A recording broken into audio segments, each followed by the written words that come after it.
ஓம் சாந்தி. 12/3/23 கேள்வி பதில்கள். முதல் கேள்வி, ஸ்நேகத்தின் சக்தி உழைப்பை எப்படியெல்லாம் மாற்றுகிறது? விளையாட்டாக, என்டர்டெயின்மெண்டாக. ஸ்நேகத்தின் சக்தி உழைப்பை எளிதாக்கி விடுகிறது. எங்கு அன்பு இருக்கிறதோ அங்கு உழைப்பு இருக்காது. உழைப்பு மனதை மகிழ்விக்கக்கூடிய கேளிக்கையாக ஆகிவிடும், ஒரு விளையாட்டாக தோன்றும். இரண்டாவது, பாப் தாதா உழைப்பிலிருந்து, அதாவது இப்படி மாத்தி சொன்னேன், உழைப்பிலிருந்து நம்மை விடுபடுத்துவதற்காக பாப் தாதா என்ன செய்கிறார்? நம்மை உழைப்பிலிருந்து விடுபடுத்துவதற்காக பாப் தாதா என்ன செய்கிறார்? ஸ்நேகத்தின் சக்தி வரதானமாக கொடுக்கிறார்.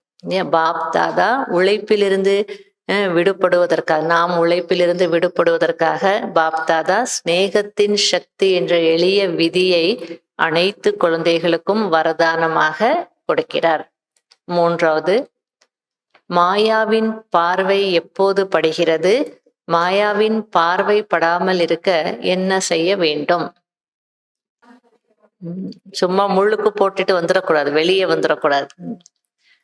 சிறிது நேரம் நினைவில் இருக்கிறீர்கள், இனிமையான பாபா, அன்பான பாபா என்று முள்ளுக்கு போட்டுவிட்டு பிறகு வெளிவந்து விடுகிறீர்கள். அப்போது மாயாவின் பார்வை பட்டு விடுகிறது. மூழ்கி விடுங்கள். பிறகு மாயாவின் பார்வையிலிருந்து தூர விலகி விடுவீர்கள். நாலாவது, எது சம்பூர்ண ஞானம், முழுமையான ஞானம்? ஸ்நேகத்தில் மூழ்குவதுதான் சம்பூர்ண ஞானம். அஞ்சாவது, எப்போது மாயாவால் உங்களுக்கு சூமந்திரம் போட முடியாது, அல்லது மாயாவால் உங்களுக்கு எப்போது சூமந்திரம் போட முடியாது? சிவமந்திரம். ஒரு நொடியில் பறக்கும் கலையின் மூலம் பாப் தாதாவிடம் சென்று விடுங்கள். அப்போது மாயா எந்த ரூபத்தில் வந்தாலும் தூரத்திலிருந்து கூட உங்களுக்கு சூமந்திரம் போட முடியாது. பறக்கும் கலையில நீங்க பாப் தாதா கிட்ட போயிடு. ஆறாவது, தினமும் அமிர்த வேளையில் என்ன செய்ய வேண்டும்? மிக பெரிய மகா தானம். எது மிக பெரிய மகா தானம் ஆகும்? தினமும் அமிர்த வேளையில் குஷிக்கான ஒரு பாயிண்டை சிந்தனை செய்யுங்கள். மேலும் முழு நாளும் அதே குஷியில் இருங்கள். அப்படி குஷியாக இருந்து மற்றவர்களுக்கும் குஷியை தானம் கொடுத்து கொண்டே இருங்கள். இதுதான் அனைத்தையும் விட மிக பெரிய மகா தானமாகும். ஏழாவது, மகான் ஆத்மாக்களின் பரம காரியம் என்ன? உபகாரம் செய்வது, தயை காட்டுவது மற்றும் மன்னிப்பது அல்லது மன்னித்து விடுவது. இதுதான் மகான் ஆத்மாக்களின் பரம காரியம் ஆகும். எட்டாவது, சேமிப்பு கணக்கு எப்படி இருக்க வேண்டும்? வம்சாவளியே கடைசி வரைக்கும், கலியுக கடைசி வரைக்கும் அது வரணும், அவ்வளோ சேமிக்கணும். சேமிப்பு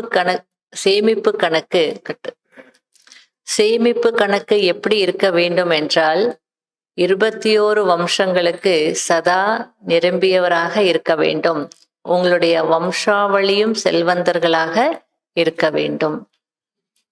இன்னும் வேணா சேர்த்துக்கலாம். கலியுக கடைசி வரைக்கும் கருப்பு பணம் இல்லைனாலும் சாதமும் பருப்பும் கிடைக்கணும். அந்த அளவுக்கு சேமிக்கணும். fill up the blanks. ஸ்நேகம் ஒவ்வொரு காரியத்திலும் டேஷை அனுபவம் செய்விக்கிறது. நிச்சயிக்கப்பட்ட வெற்றியை அனுபவம் செய்விக்கிறது. இரண்டாவது, பிறந்ததில் இருந்தே அனைவருக்கும் டேஷ் சக்தி தான் டேஷை கொடுத்திருக்கிறது. ஸ்நேகத்தின் சக்தி தான் புது வாழ்க்கையை கொடுத்திருக்கிறது. மூன்றாவது, உங்களுடைய மூழ்கிவிடும் சக்தியானது டேஷ் அல்ல, ஆனால் டேஷ் ஆகும். சூ மந்திரம் அல்ல, சிவ மந்திரம் ஆகும். 4வது, டேஷ் ஆகுவது என்றால் மாயாவிடமிருந்து டேஷ், குழந்தையாகுவது என்றால் மாயாவிடமிருந்து தப்பித்துக் கொள்வதாகும். 5வது, சங்கம யுகம் டேஷ் யுகமாகும். பரமாத்மாவின் சிநேகத்திற்கான யுகமாகும். ஓம் சாந்தி.